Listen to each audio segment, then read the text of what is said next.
এখন শুনবেন বেলা ৩:৩২টার সংবাদ। রেডিও বড়পোতা সংবাদ পড়ছি আমি আমির হুদা। শুরুতেই সংবাদ শিরোনাম। বাউখালী শ্মশানঘাটায় গুলির খনি। তুইলপুর খালে চিংড়ি মাছ ও জাহাজের মুখোমুখি সংঘর্ষে মৃতের সংখ্যা ৩২,০০০। বেড়িপুকার চড়ে হাতির কান গেছে উড়িয়ে। কুকুডাঙ্গে ভ্যানের চাকা বাস্ট হয়ে ৩২,৫০০ পিঁপড়ের মৃত্যু, আহত ২,৫৫,০০০। সার পোকা চাষ করে সফল ভিনভিনে। ছাগলের উপর অভিমান করে সাগির আত্মহত্যা। সাতক্ষীরা জেলার সেরা ফুটবলার আব্বু পাগল ও সাতক্ষীরা জেলার আবহাওয়া বার্তা। এতক্ষণ শিরোনাম শুনলেন, এবারে শুনবেন বিস্তারিত। পাউখালী শ্মশানঘাটায় এক গুলির খনির সন্ধান পাওয়া গেছে। খবরে জানা যায়, গতকাল রাত ২৩:৭০ কালীগঞ্জের আকবর পাগল, জমিদার পাগল ও শ্যামনগরের মতি পাগল দীর্ঘ ৩২,০০০ গবেষণার পর এই খনির সন্ধান নিশ্চিত করেছে। এ বিষয়ে আকবর পাগলের কাছে জানতে চাইলে তিনি বলেন, এই খনিতে ৩ থেকে ৪ কোটা গুল আছে। এই গুল দেশের চাহিদা মিটিয়ে বিদেশে রপ্তানি করা যাবে। দেশে এই গুল যারা খাবে তারা জনমের মতো গোরস্থান বুক হবে।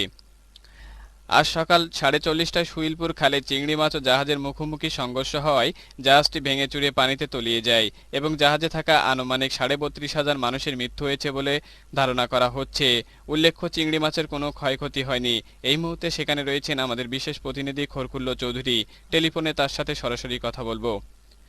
হ্যালো খরকুল্লো, আপনি কি শুনতে পাচ্ছেন? হ্যাঁ আমিরুদা, আমি শুনতে পাচ্ছি। সেখানে এই মুহূর্তে কি অবস্থায় একটু ছাড়াই ছুড়েই বলেন।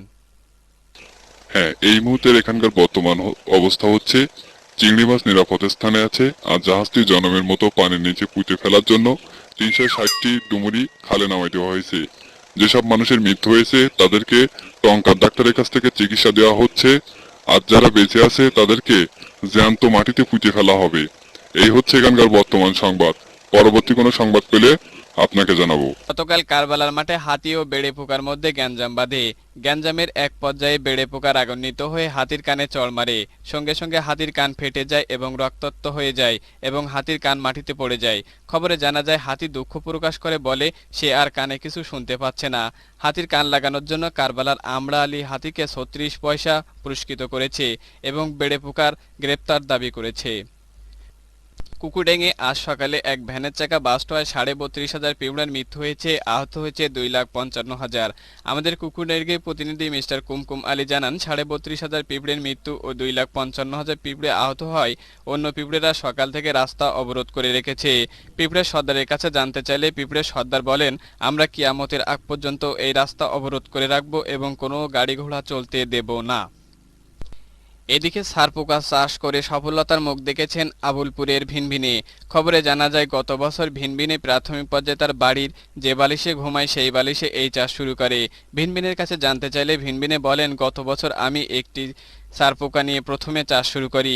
এবছর সার পোকার সংখ্যা হয়েছে আনুমানিক ৩৬ লাখ। এছাড়া ভিনভিনের ভবিষ্যৎ পরিকল্পনা হচ্ছে সে তার বাড়িতে তেলাপোকা ও মশার চাষ করবে। তাকে দেখে এলাকার অনেক বেকার মানুষ এই পেশা শুরু করেছে। গতকাল পুরুষ ছাগলের উপর অভিমান করে সাগি আত্মহত্যা করেছে। ঘটনাটি ঘটেছে আমাদের ভেড়াখালীতে। জানা গেছে, পুরুষ ছাগল সন্ধ্যায় একা বসে গান গাচ্ছিল। এমন সময় সাগি এসে গানের মধ্যে ডিস্টার্ব করে। পুরুষ ছাগল সাগির উপর রাগ করে। এক পর্যায়ে তাদের মধ্যে কাটাকাটি হয়। পরে ভেড়া এসে পরিস্থিতি শান্ত করে, কিন্তু পুরুষ ছাগলের উপর অভিমান করে ব্যান্ড রাতে সাগি দুবলো ঘাসের সাথে গলায় দড়ি দিয়ে আত্মহত্যা করেছে। পুরুষ ছাগল পলাতক রয়েছে। সাগির মৃত্যুতে এলাকায় শোকের ছায়া নেমে এসেছে। অবশেষে অনেক জল্পনা কল্পনার পর সাতক্ষীরার সেরা ফুটবলার হয়েছেন আব্বু পাগল। আব্বু পাগল সেরা ফুটবলার হয় কালীগঞ্জের প্রতিটি বাড়িতে বাড়িতে চলছে আনন্দ উৎসব। জানা গেছে, ১.৫ খান বাতাসা কিনে আজ কালীগঞ্জবাসীর মধ্যে বাতাসা বিতরণ করা হচ্ছে। বিস্তারিত জানাচ্ছেন আমাদের প্রতিনিধি কাইলেট। সব অবসরের পর সাতক্ষীরার সেরা খেলোয়াড় হয়েছেন আব্বু পাগল। এবছর তিনি গোল করেছেন সর্বমোট ৩.৫টা। আব্বু পাগল সেরা খেলোয়াড় হওয়ায় তাকে আরো বেশি উৎসাহিত দেখা যাচ্ছে।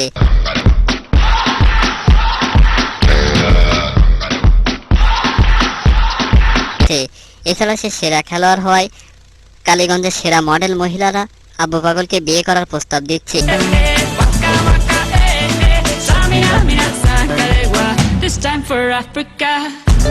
এই বিষয়ে আব্বু পাগলের কাছে জানতে চাইলে তিনি বলেন,